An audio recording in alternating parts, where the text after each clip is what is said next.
Have you ever pondered on the baffling question, how did the mighty Roman Empire, which stood strong for centuries, finally crumble?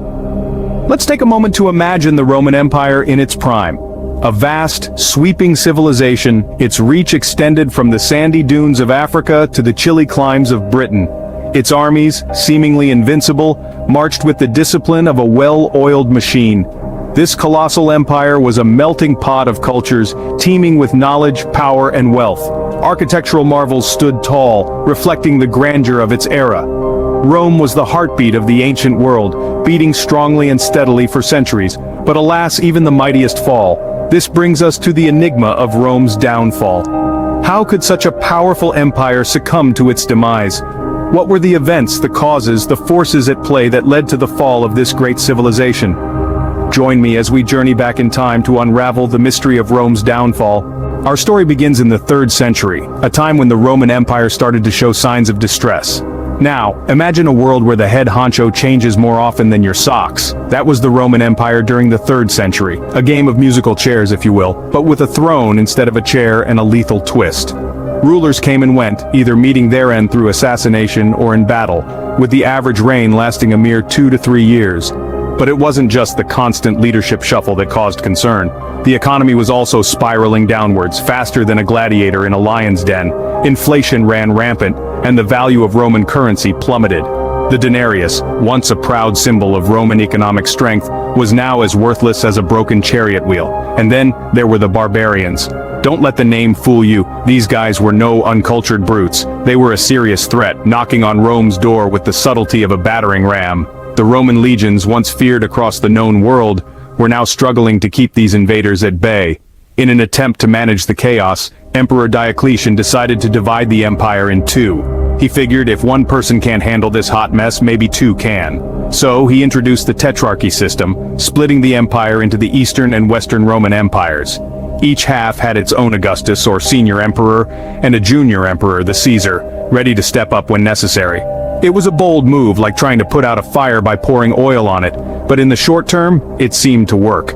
The empire stabilized, at least for a while. It was like putting a band-aid on a gaping wound, a temporary fix that couldn't hold forever. But it was the rise of a new threat that would push the empire to its breaking point.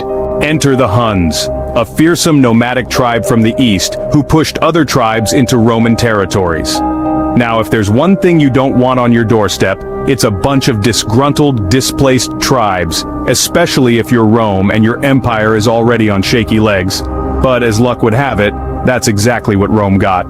The Huns, with their reputation for fierce fighting and an apparent aversion to settling down, started a domino effect, pushing the Goths, another group of tribes, into Roman territory.